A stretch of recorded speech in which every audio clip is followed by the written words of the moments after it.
மயிலாடுதுறை மாவட்ட அமர்வு நீதிமன்றத்தில் அரசு வழக்கறிஞராக இன்றைக்கு பணியாற்றி கொண்டிருக்கிற சேயோன் என்பவர் மீது வழக்குகள் வாரண்டில் நிலுவையில் இருக்கின்ற போது அவருக்கு அரசு பணியை இந்த மாவட்டத்தினுடைய நிர்வாகம் வழங்கியிருந்தது.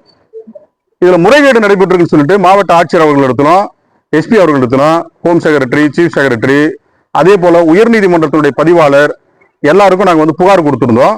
அதுல எந்த நடவடிக்கையும் எந்த அதிகாரியும் எடுக்கல.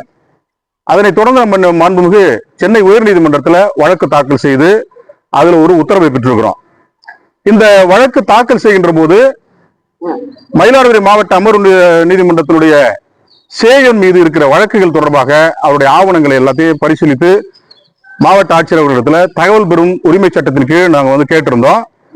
இன்றைக்கு எங்களுக்கு மார்ச் மாசம் 28ஆம் தேதி அந்த விண்ணப்பத்தை கொடுத்திருந்தோம். ஆனால் இன்றைக்கு தான் பார்ப்பதற்கு எங்களுக்கு அனுமதி வழங்கியிருந்தாங்க. அது தொடர்பாக இன்னைக்கு மாவட்ட ஆட்சியர் அலுவலகத்துக்கு வந்திருந்தோம். பார்க்கின்ற போது நாங்க கேட்ட எந்த ஆவணங்களும் அவர்கள் கொடுத்த அந்த ஃபைல்ல இல்லவே இல்லை. அவருடைய அப்ளிகேஷன், போலீஸ் கொடுத்திருக்கிற ரிப்ளே, அவரோட அபிடாவிட்ஸ், அதே போல அவருடைய முன் வரலாறு, அவர் மேல வழக்கு இருக்கா, வழக்கு இல்லையா, அவர் எப்படிப்பட்டவர், எத்தனை வருஷம் அனுபவம் வைத்திருக்கிறார், என்னென்ன செய்திருக்கார் சொல்லக்கூடிய அந்த பிரீஃப் ஹிஸ்டரி, முன் வரலாறு, அவரை பத்தின கான்டாக்ட், அவருடைய நன்னடத்தைகள், என்ஓசி எதுவுமே இல்லை. இதை எப்படி நம்ம புரிஞ்சுக்கிறது? எந்த ஆவணங்களும் அந்த ஃபைல்ல இல்ல. ஒரு சில ஆவணங்கள்ல மட்டும் அவர் மீது மயிலாடுதுறை காவல் நிலையத்தில் இருக்கக்கூடிய வழக்குகள் மட்டும் கொடுக்கப்பட்டு அது விடுதலை செய்யப்பட்டிருக்குன்னு சொல்லி கொடுத்திருக்கிறாங்க. ஆனால் மயிலாடுதுறை குற்றவியல் நீதித்துறை நடுவர் நீதிமன்றத்தில் SCC நம்பர் 441/2017 அந்த வழக்குகள் இவர்கள் கொடுத்திருக்கிற அந்த கோப்புகளில் இல்லவே இல்லை.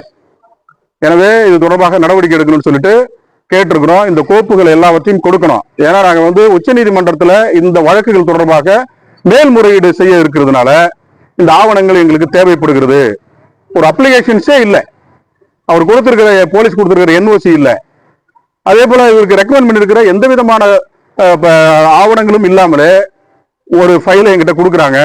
அந்த ஃபைல்ல நாம் கேட்டிருக்கிற சேயன் தொடர்பான அனைத்து ஆவணங்களையும் கொடுங்கன்னு சொல்லி கேட்டிருந்தோம். எந்த ஆவணங்களும் அது இல்லவே இல்லை. அதனால மீண்டும் ஒரு அப்ளிகேஷனை கொடுத்திருக்கிறோம். இது எங்களுக்கு உச்ச நீதிமன்றத்திற்கு செல்வதற்கு இந்த ஆவணங்கள் தேவைப்படுவதால் இந்த மாவட்ட ஆட்சியர் அவர்கள் இந்த பொது தகவல் அலுவலர்கிட்ட கொடுத்து சொல்லி அவருடைய அப்ளிகேஷன், சேவன் அவர்களுடைய விண்ணப்பம், காவல்துறை கொடுத்திருக்கிற அந்த NOC, அவருடைய ரிப்ளே, அவருடைய கான்டாக்ட் சர்டிபிகேட்ஸ், அதே போல அவருடைய பிரீஃப் ஹிஸ்டரி, அந்த முன் வரலாறு எல்லாவற்றையும் நம்முடைய மாவட்ட ஆட்சியர் அவர்கள் பொது தகவல் அலுவலர்கிட்ட கொடுத்து இதையெல்லாம் கலெக்ட் பண்ணி எங்களுக்கு கொடுக்க வேண்டுமாய் மாவட்ட ஆட்சியருக்கு இதன் மூலமா நான் கேட்டுக்கொள்கிறேன்.